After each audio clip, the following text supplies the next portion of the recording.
Essa tarde, assim como em vários outros momentos, eu estava me dando conta do quão privilegiado eu sou. Porque num tempo onde estava vendo uma matéria essa semana, empresas muito grandes, muito conceituadas, ou como essas empresas tiveram seus números afetados por conta da pandemia, empresas de estrutura mundial, multinacionais, como fecharam lojas, diminuíram seus números, essa coisa toda. E o quanto eu sou um cara privilegiado. Eu sou um privilegiado porque eu estou dentro do Salmo 91. Você pode dizer amém por isso? Não só porque eu estou no Salmo 91, mas porque você também. O ideal é que você entenda o primeiro versículo. O primeiro versículo é o respaldo do restante. A Bíblia fala que aquele que habita no esconderijo do Altíssimo. A Bíblia não fala aquele que dá um rolé no esconderijo, aquele que visita o esconderijo do Altíssimo, aquele que de vez em quando dá uma ida lá, de vez em quando bate um cartão. A Bíblia fala aquele que habita no esconderijo do Altíssimo vai descansar do lado direito de Deus.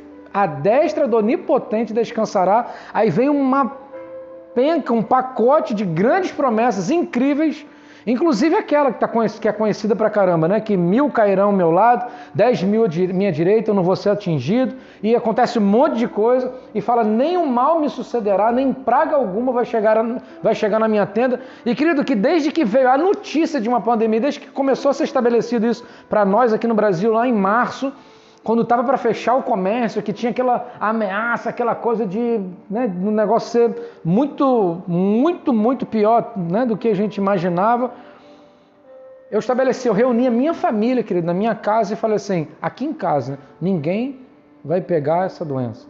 Nós não vamos pegar, eu declarei isso no meu estabelecimento de trabalho, nós não vamos ser contaminados, porque nós estamos cobertos pelo sangue do Cordeiro, e eu comecei a declarar isso em casa, declarando, e o tempo passou, já estamos indo para o 9º mês de decreto de pandemia, isso começou em março, nós já estamos, hoje já está no penúltimo dia de novembro, e a gente está chegando já 9 meses, e nós estamos aqui adorando ao Senhor.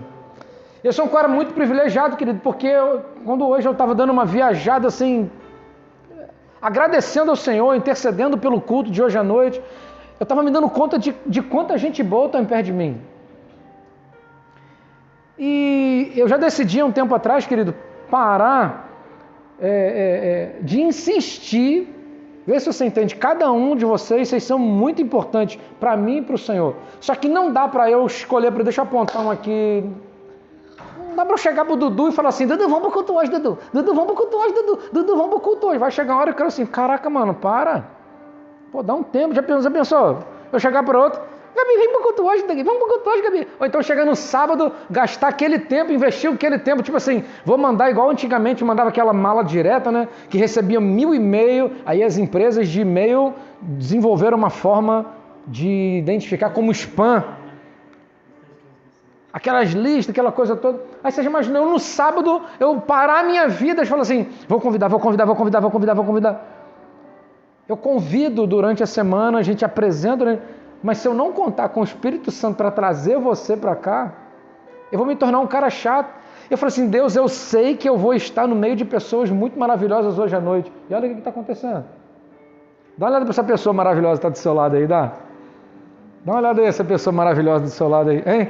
Dá uma olhada para essa pessoa maravilhosa que está do seu lado aí. Olha pra cá. Hein? Se você achar que essa pessoa não é tão maravilhosa, não, eu ia falar isso, mas não vou brincar assim, não. Eu comecei a chorar de alegria, porque eu, de fato, sou um cara privilegiado demais.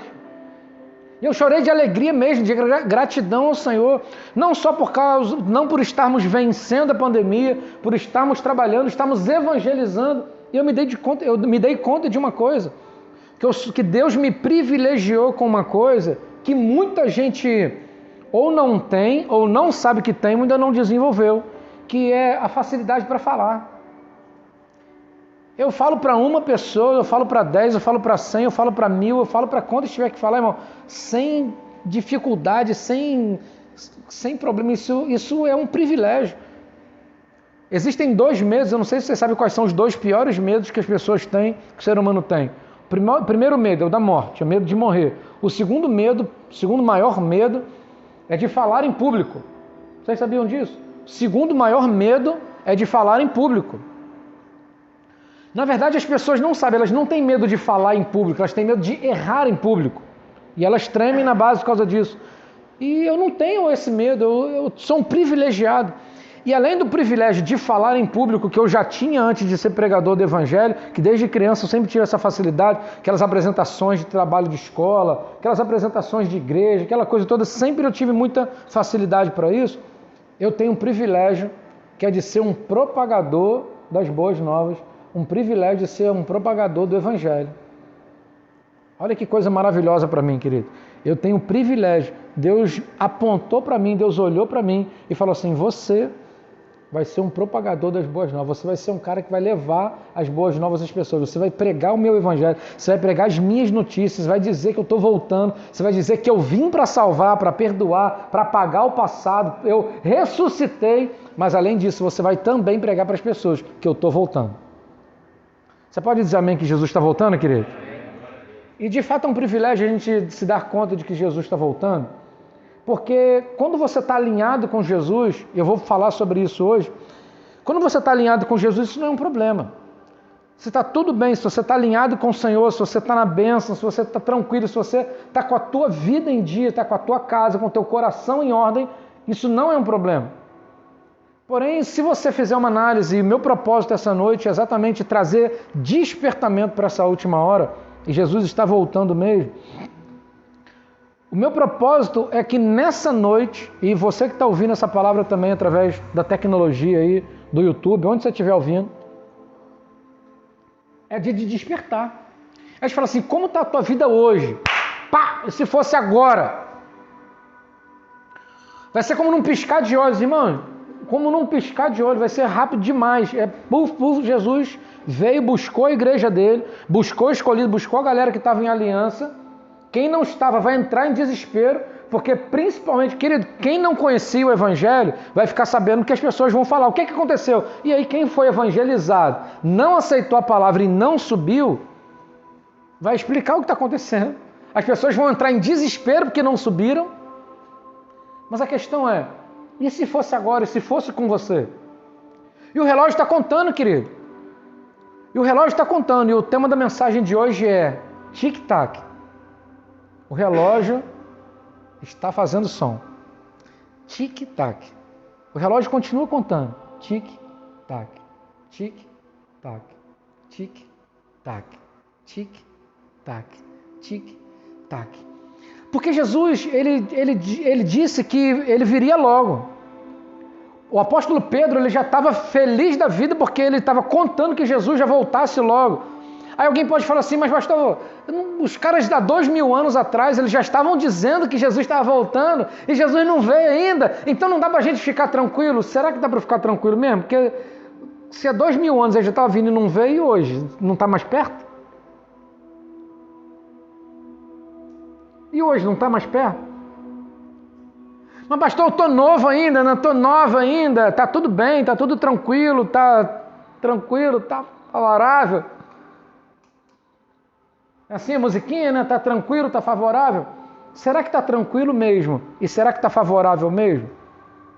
Eu quero ler com vocês um texto que está lá em Apocalipse 3. Se você puder abrir aí, Apocalipse 3.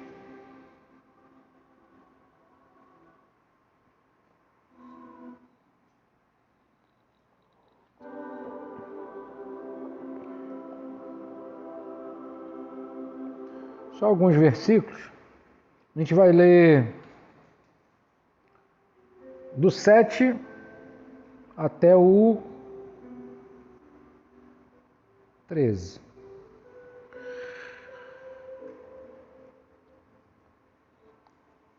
Apocalipse 3, do 7 ao 13.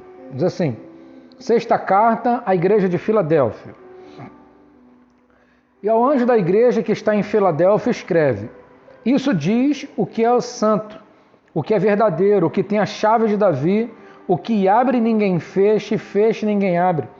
Eu sei as tuas obras, Eis que diante de ti pus uma porta aberta e ninguém a pode fechar. Tendo pouca força, guardaste a minha palavra e não negaste o meu nome.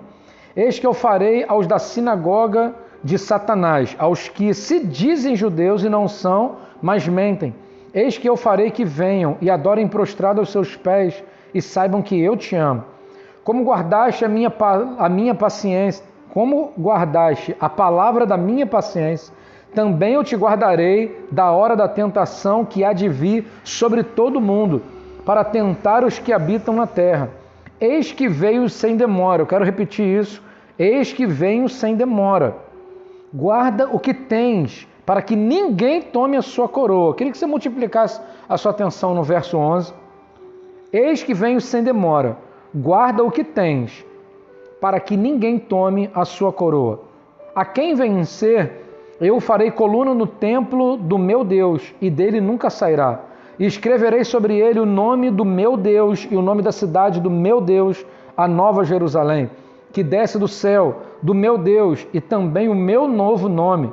Quem tem ouvidos, ouça o que o Espírito diz às igrejas. Pai Celestial, o meu desejo nessa noite é que, ao final dessa palavra, o nosso coração esteja completamente convicto de que estamos alinhados contigo. E durante essa palavra, Pai, haja ministração em corações, para que corações se conscientizem, se encontrem com essa verdade, de maneira a acontecer transformação, inclusive e principalmente transformação eterna. Em nome de Jesus. Amém. Queridos, quando a gente vai ler as cartas às igrejas, a gente vai entendendo que essas 7 cartas, essas 7 igrejas da Ásia Menor, cada uma delas, Jesus, quando ele pega o apóstolo João, leva o apóstolo João até o céu e manda ele escrever essas 7 cartas nessa visão poderosa que ele teve quando ele estava lá na ilha de Patmos.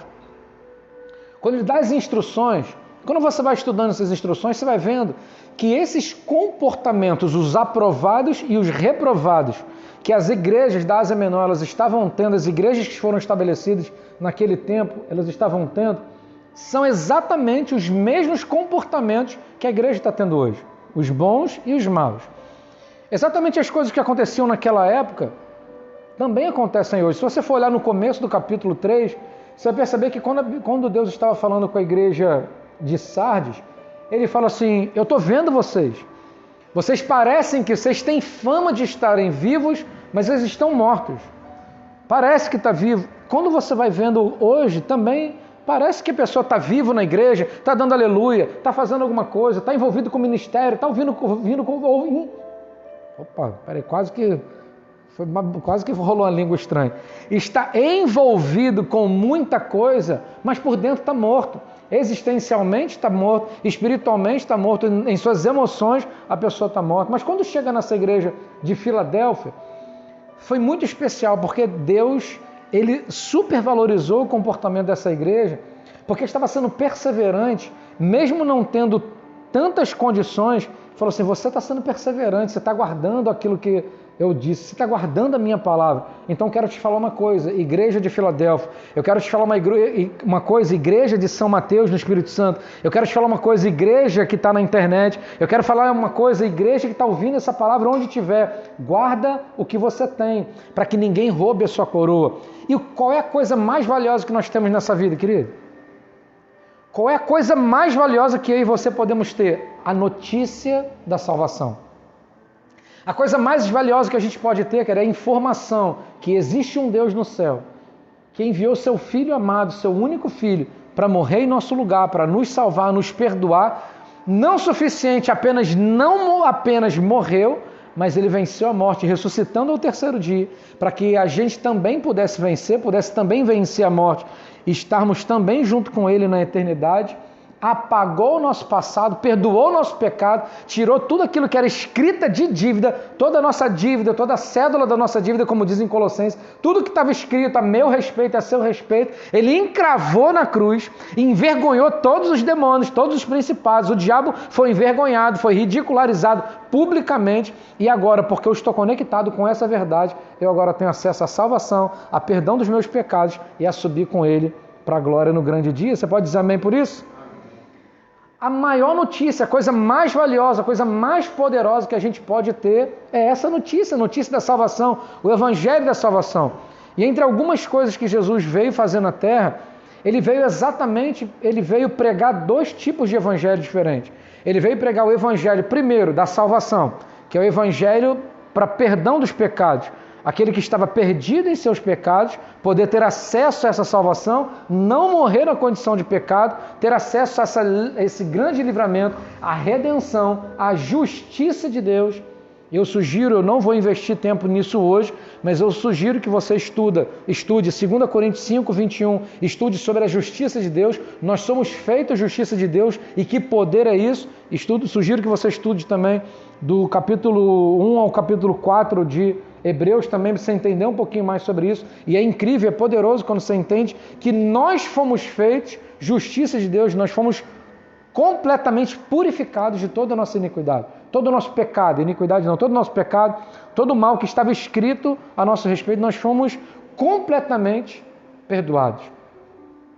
E ele chama atenção, Jesus está chamando atenção nessa carta, enviando essa carta para a igreja de São Mateus, para a igreja de hoje, e falando assim, cara, guarda o que você tem, para que ninguém roube, porque se você vencer, eu vou te dar coroa. Isso nos deixa muito claro que o oposto também é verdadeiro. Se ele está dizendo, guarda o que você tem, para que ninguém roube, guarde, porque você vai ganhar uma coroa, ele também está dizendo, se você não guardar, você vai perder. Se você não guardar, você não vai ter coroa, você não vai ter recompensa. Se você não perseverar, se você não lutar por isso, não vai rolar, você não vai ter. Isso deixa muito claro que vai caindo por terra qualquer teoria de uma vez salvo, salvo para sempre. Cai por terra qualquer doutrina, qualquer filosofia, qualquer ideia, que uma vez que a gente levanta a mão para Jesus, aceita Jesus como Senhor, como Salvador da vida, começa a caminhar com Jesus, e uma vez que essa decisão ela é real, faz com que agora eu possa viver a vida que eu quiser viver, não tem problema, vamos pecar, porque uma vez salvo, salvo para sempre, uma vez salvo, está tudo bem, pode ficar. Não, é a quem vencer, vai dar a coroa da vida. O que Deus está dizendo? A quem não vencer, perdeu. Não tem coroa da vida. A minha questão é pensar um pouquinho hoje, ainda que eu esteja extremamente grato ao Senhor por tanta coisa que Ele tem feito, como aquele texto, o que eu darei, portanto que darei ao Senhor por tantos benefícios que Ele tem me feito. Eu realmente estou muito grato, estou muito feliz. A mensagem não é mensagem de tristeza, de ameaça, você vai morrer. Sabe por quê? Sabe por que essa mensagem não é uma mensagem de ameaça? Te fala assim, ó, você vai morrer. Sabe por que não? Porque senão é novidade. Você vai morrer. Olha quem está na sua frente, do seu lado aí, ó. Fala assim, profetiza sobre a vida dele assim, ó. Profetiza aí a glória, aquela cara de profeta. Fala assim, ó, você vai morrer. Fala aí, ó. Ninguém quer falar, cara? Ninguém quer falar, não? É porque a gente está, para vocês que estão chegando agora, a gente está fazendo um acordo, a gente está combinando, a gente está fazendo um pacto, que nós vamos ficar firmes na presença do Senhor até Jesus voltar e a gente não vai morrer, a gente vai ser arrebatado em glória. Amém? Então a gente está combinando aí que a gente não vai morrer, entendeu? A questão é a seguinte, como em inglês, tanto em inglês como em espanhol, essa palavra do arrebatamento, em inglês é rapture e em espanhol é rapto. E está falando exatamente de um rapto, de um sequestro. É interessante que quando você vai para o português no sequestro, quem é avisado de um sequestro? Estou falando de sequestro sério mesmo, né? Não é nada cinematográfico, nem nada combinado para combinar resgate, não. Um sequestrador avisa para a sua possível vítima, para a vítima potencial, fala assim, ô Paulinho, cara, fica de bobeira hoje não, que eu vou sequestrar você, tá? Ó, vai ser 12h17, quando você estiver passando lá naquela rua lá, na hora do seu almoço, eu vou sequestrar você. É assim? Ou sequestro é aquela coisa que chega de surpresa, aquele elemento de surpresa, pega a pessoa e pá, já foi. E essa perspectiva, tanto em inglês quanto em espanhol, de rapto, da pessoa ser raptada, é exatamente essa perspectiva do arrebatamento. Porque no arrebatamento, querido, nós vamos ser assim também. A Bíblia fala que 2 estarão dormindo Um vai ficar e outro vai subir. 2 estarão no trabalho, um vai ficar e o outro vai. Quando a gente começa a parar para pensar nisso, eu preciso pensar, porque a brevidade da vida, a rapidez da vida. Quanto tempo de rapidez? 80, 90 anos.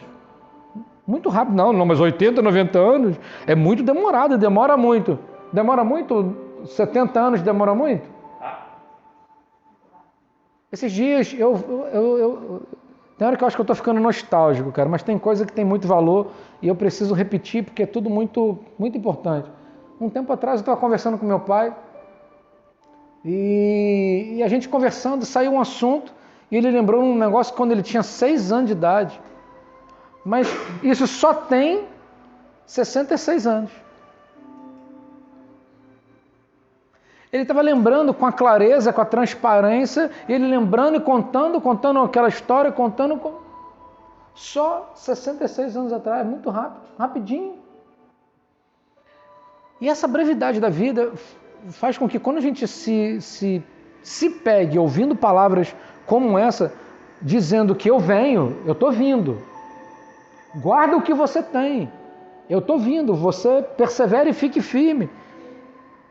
Guarda o que você tem. Porque se você não guardar, você vai perder. A questão é, eu preciso pensar, eu preciso perguntar para mim, eu preciso olhar para o espelho, às vezes isso precisa ser literal. Às vezes eu preciso olhar mesmo para aquela cara no espelho, eu preciso olhar para aquele cara no espelho, ou você, mulher, precisa olhar para aquela camarada, para aquela moça, para aquela jovem senhora linda. Amém, jovens senhoras aí? Amém? Lindas.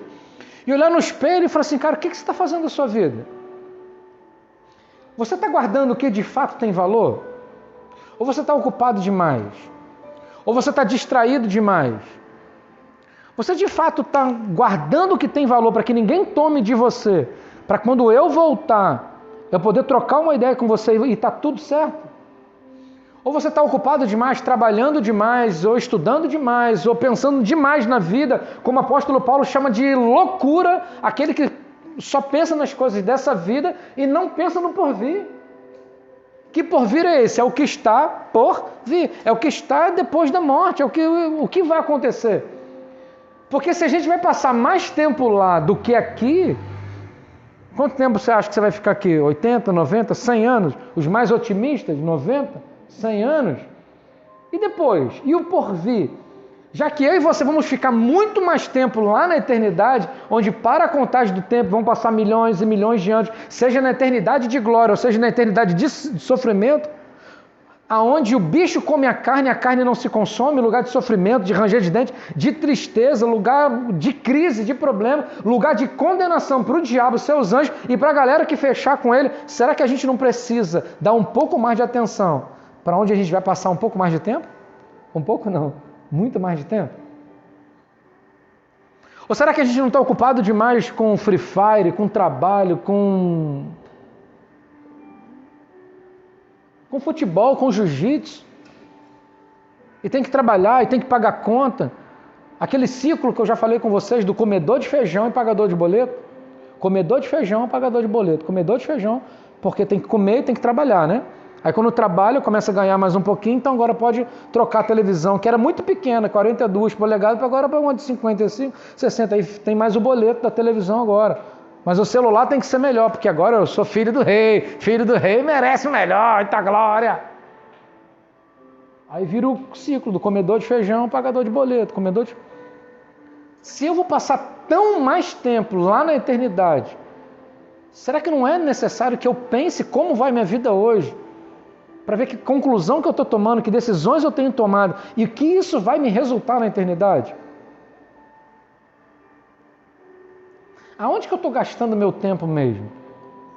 Me remete para a eternidade ou só fala daqui dessa terra?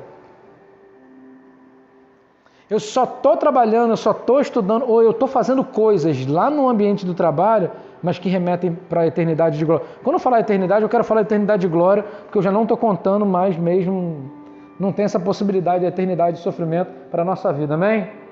Eu já estou profetizando. Se de repente, nesse momento, você está em dúvida, a sua dúvida já é um bom sinal de que você precisa considerar essa pregação. Se você está em dúvida, se você não sabe como vai a sua vida, se você não sabe para onde você vai, se você morrer agora, se você vai estar aprovado ou não vai estar aprovado, se você vai estar na glória, quando você abrir o olho, morreu, abriu o olho, está no lugar de condenação, no lugar de aprovação, um lugar onde você vai ouvir, venha bendito de meu Pai, a casa já está pronta, como está lá em João 14, no verso 1, eu estou indo, já preparei a morada, já tem morada, está pronto, mas se não fosse assim, eu ainda diria para você, vou preparar-vos um lugar, mas a casa já está pronta, a minha casa já está pronta, amém, querido? A sua também, amém? Amém, querido? Ou você está em dúvida se está pronta aí, ó? Ou você está em dúvida se está indo para lá ou não? Porque a gente precisa pensar sobre a eternidade, a gente precisa pensar se o que a gente faz no ambiente do trabalho joga a gente para a eternidade de glória, se no ambiente de estudo, se no dia a dia, se em casa, o que eu estou fazendo em casa me remete para a eternidade de glória.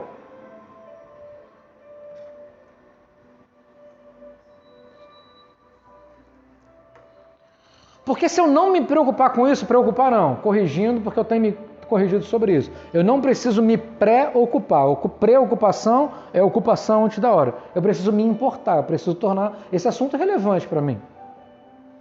Você precisa tornar esse assunto relevante para você. Porque a gente está falando de eternidade, a gente está falando de salvação e perdição.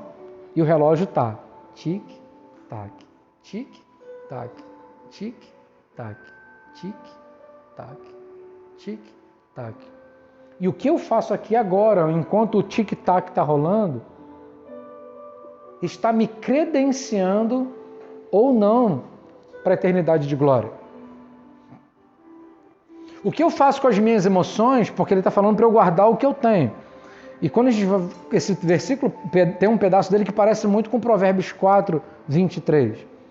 Sobre tudo que você deve guardar, guarde o seu coração, pois dele procedem as fontes da vida. Como vai o seu coração? Como você se relaciona com pessoas que te feriram, te magoaram, te abandonaram, te desrespeitaram, te desonraram, ou deixaram de estar com você quando você mais precisava? Porque se você não se preocupar com o seu coração, é do seu coração que procedem as fontes da vida. E se a minha vida ela é precedida de dentro para fora, e a Bíblia fala em outro texto que não é o que